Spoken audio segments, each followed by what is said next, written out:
Listo, está Listo. grabando.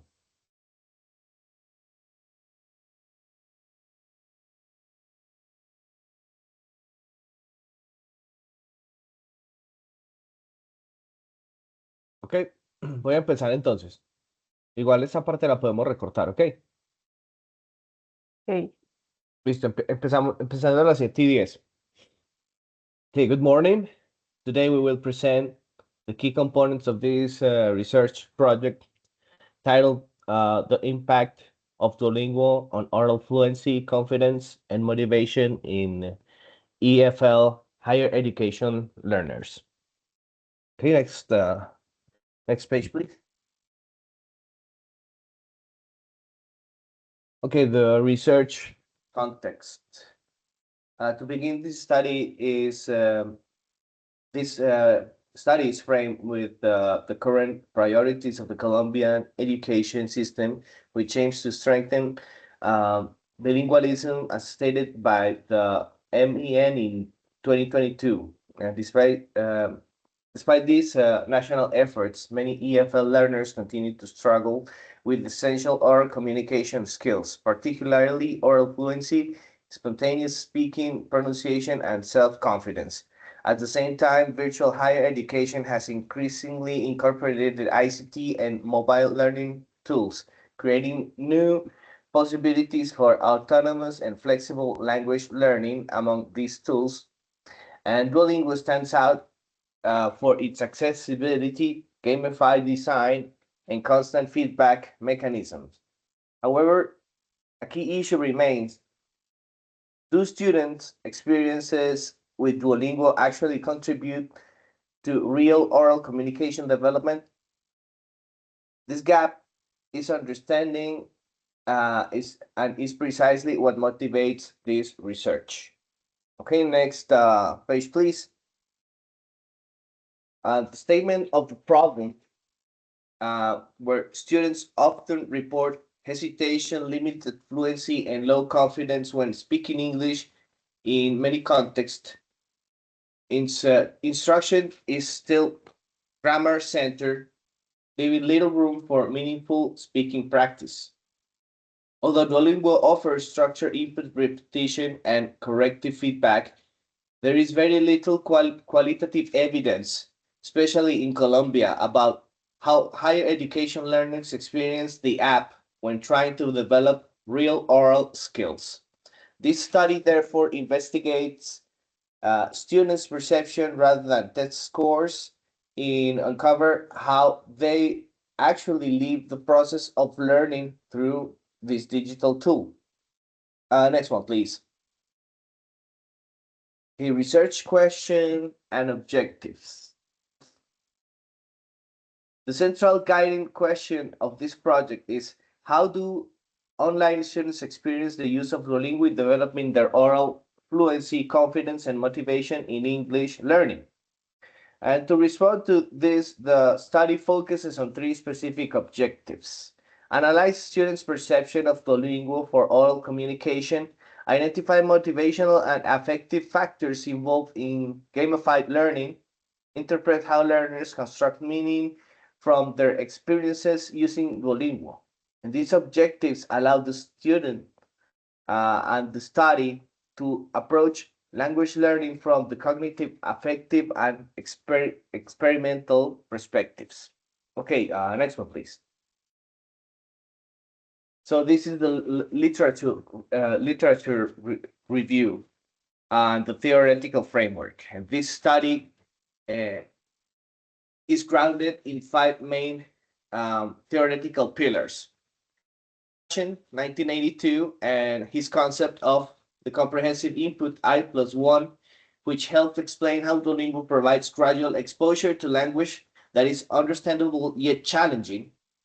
The other one is Dorney 2001, whose work on motivation supports the idea that gamification may foster persistence and engagement.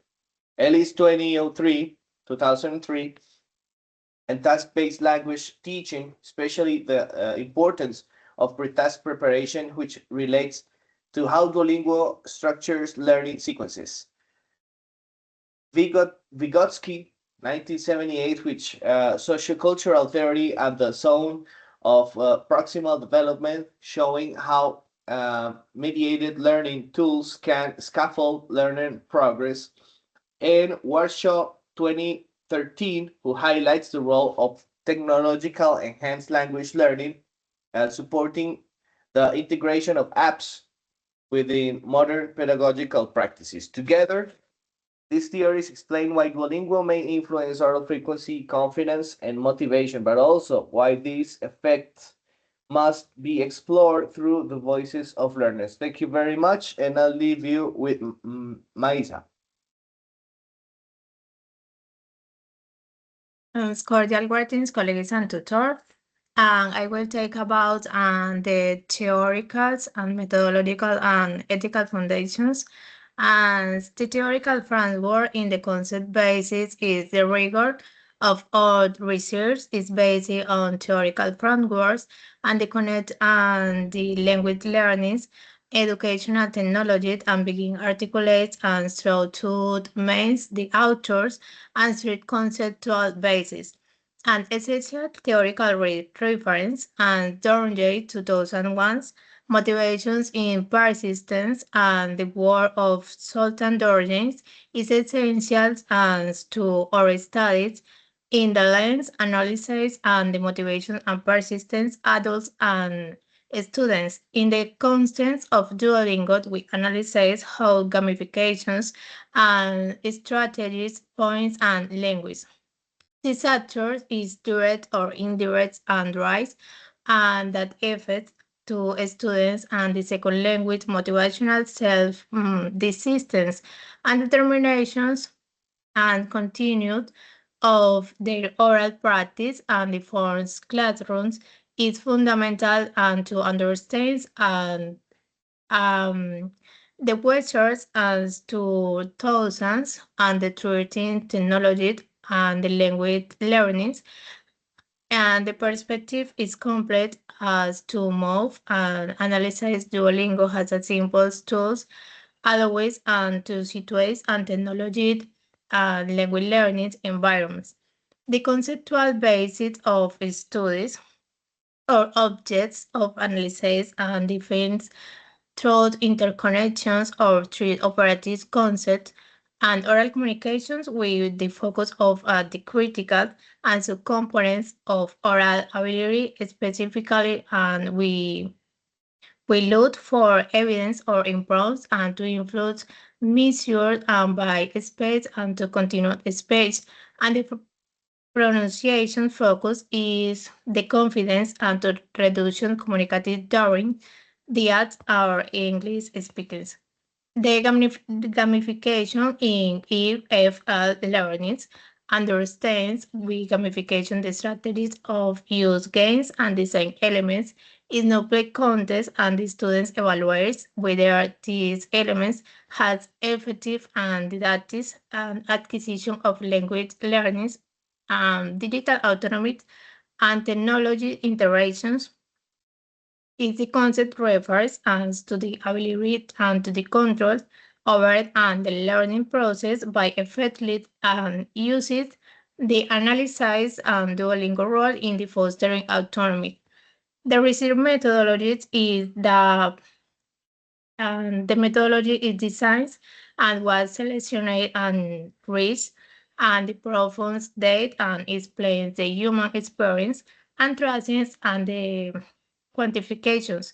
Research designs we have opted by areas and qualities that I please next slide. Okay, the methodological designs was his generates and research designs we have opted and irate quality and that is convinced to complementary approach. One, quality action research. This approach use a sequel process interventions, observations, and reflection improve in its intrinsic all educational context and interpretative phenomenological and analysis IPA. This is central to data for analysis is the focus and detailed studies and experience of the participations. The participants' criteria is the simple and intentionally was to obtain diverse experience. The sample is composed of 7 adults and enrolled different academic levels, bachelor, postgrad, and master, um, between 30 or 67 years. This is where the range in significance is allowed for the analysis and to interactions and the technology in the lifelong adult learning, and the fundamental is criteria being active and Duolingo for the minimum of 4 or 2 months. And the collection techniques is the questionnaire and use the begin um, study of to capture demographic dates and initial and final perceptions, and the classroom observations as this collect behavioral and contextual data and recorded participations and interaction with the platforms Duolingo. Next slide, please. And the ethical considerations. And this is fundamental principles. Informs to concern and right. This is a participant autonomy. All participant signs and document clear and explain or the purpose, procedure, benefits, and potential risks. And confidential participation identify rigors and protect truth and the use codes and report publications and the analysis and completes and with the regulations and the student list in the WeTreat codes and legal frameworks in the sure and scientific and responsibility. Vera 2024 and resolutions 8413 and 1993 and PNC and 2024. With these theoretical, methodological, and ethical pillars and establishes to research process with the maximum coherence and responsibility. Thanks. Okay. Now, I'm going to explain about in more detail why interpretative phenomenological analysis or IPA was chosen as the central methodological approach for the study. IPA was particularly appropriate because it allows us to explore the life experiences of the participants, how they personally perceive, interpreted, and emotionally responded to the use of Duolingo during their learning process.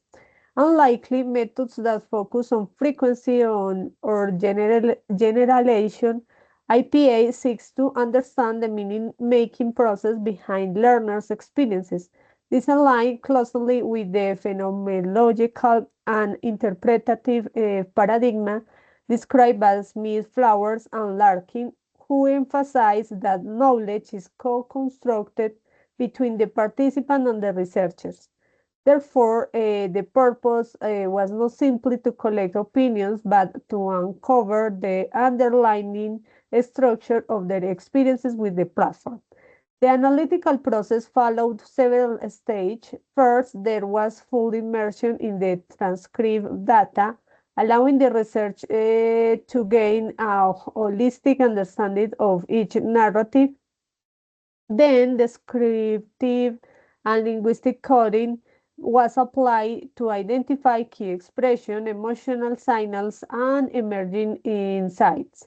After that, recurrent themes were identified across participants, providing a deeper understanding of the patterns present in their experiences. Finally, the findings were interpreted through the lens of second language acquisition theory, allowing us to connect the learner's personal reflection with the broader principle of language learning.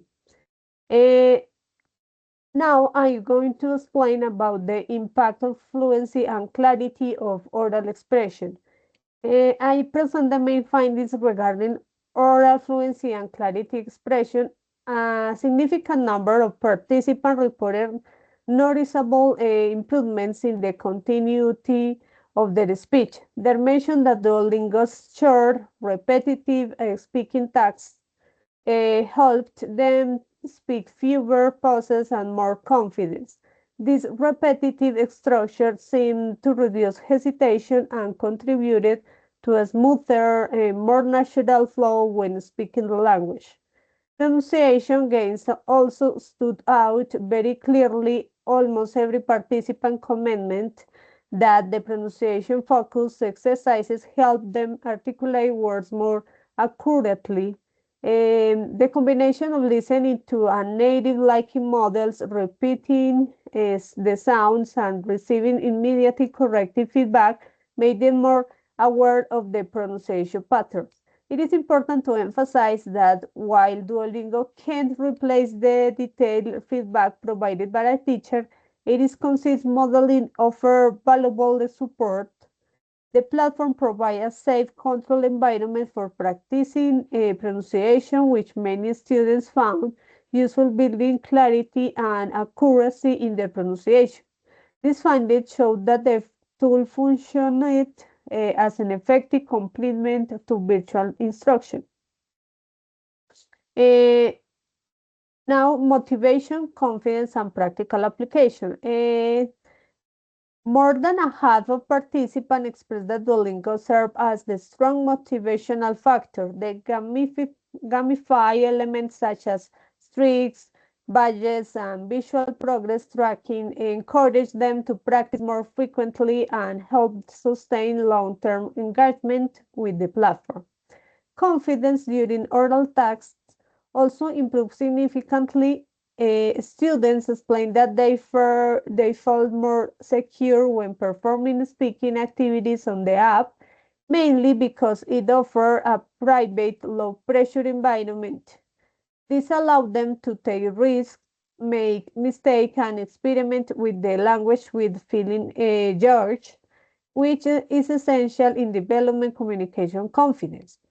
A final key finding related to vocabulary transfer. Many participants mentioned that the vocabulary they learned on Duolingo was later applied in their virtual classes and even in real interaction. This indicates that the platform not only facilitates memorization but also supported meaningfully use of language in authentic context. In summary, the results suggest that Duolingo engaged motivation, increased confidence, and promoted practical application of vocabulary, three factors that play a crucial role in the development of oral communication skills.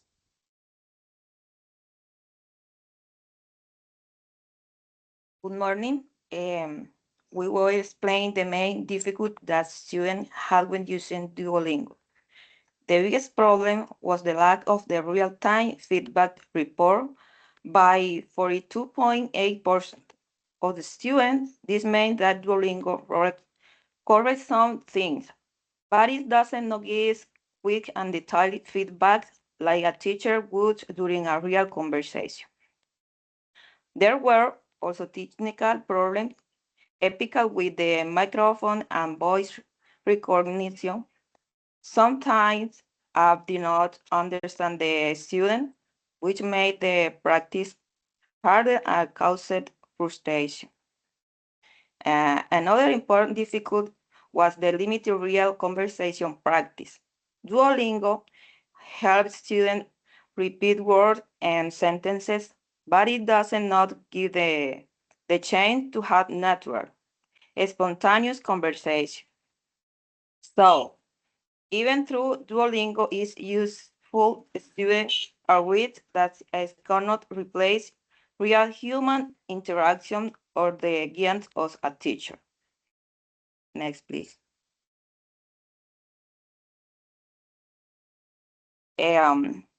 Thematic categories emerge. From the analysis, we found 5 main changes that describe the student experience. The first then is perceived oral confused, meaning that many students feel more confident speaking English because they practice regularly. The second theme is a fluency development, which refers to a student feeling that they speak more smoothly and naturally. The third theme is the motivational engagement.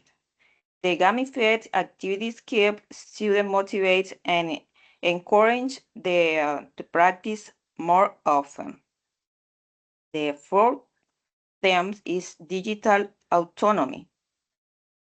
Students liked learning at their own pace from anywhere without needing contact help.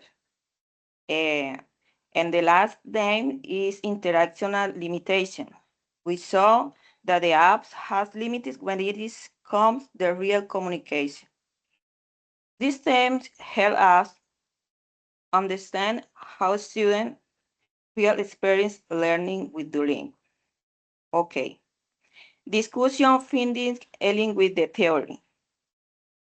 We connect our results with the main theories from our framework. First, the finding match Rasen idea that learning improved with the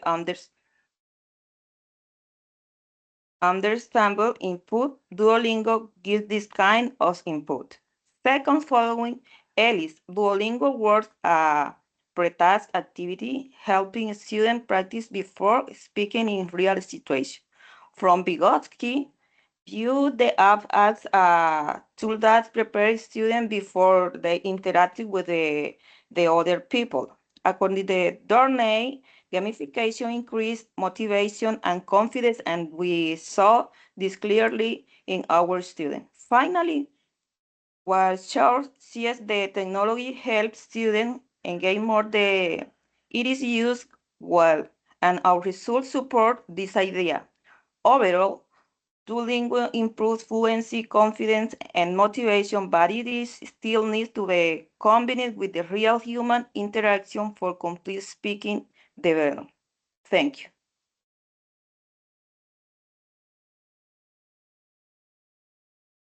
Okay, so in conclusions, the study shows that Duolingo functions as an effective complementary tool for enhancing oral fluency, confidence, and vocabulary recall among virtual practicum students.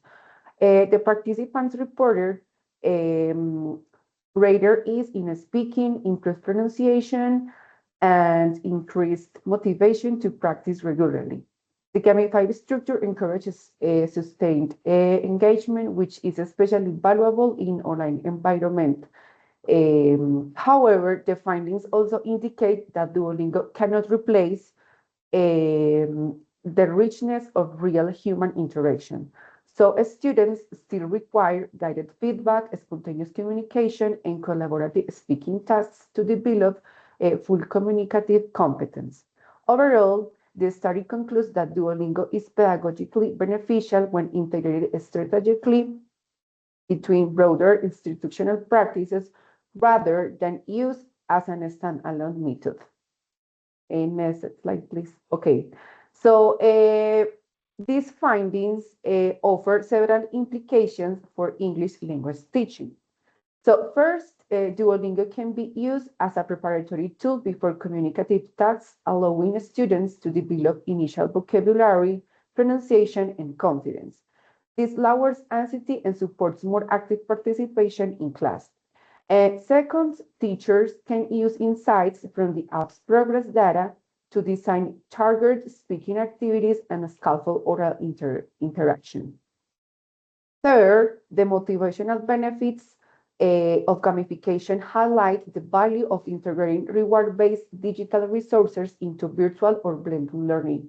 And finally, the results reinforce the idea that technology should complement but not replace pedagogical mediation.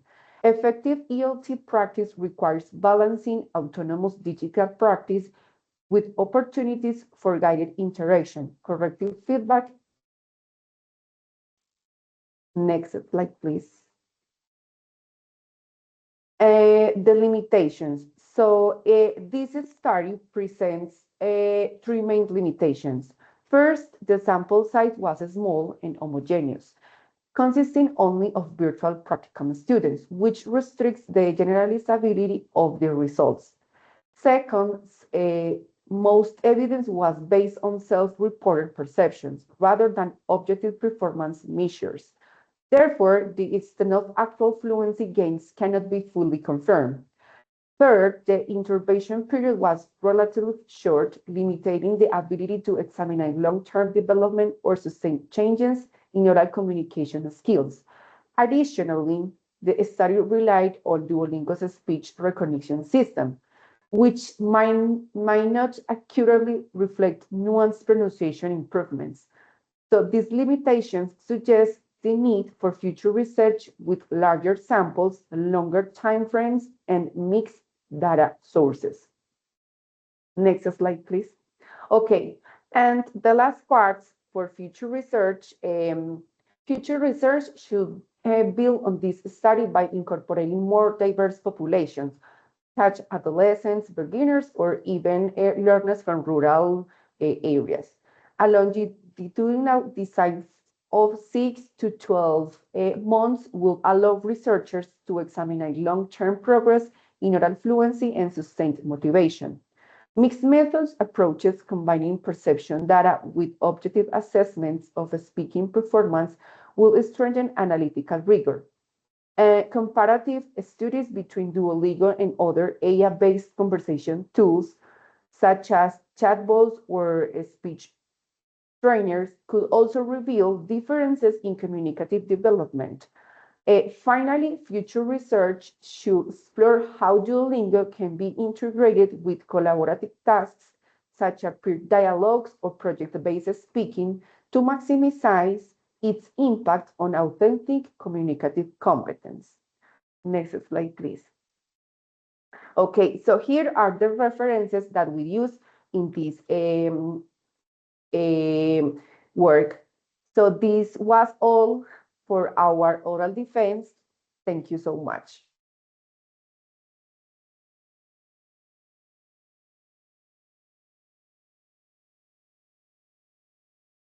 Voy a parar la grabación, muchachas. Listo.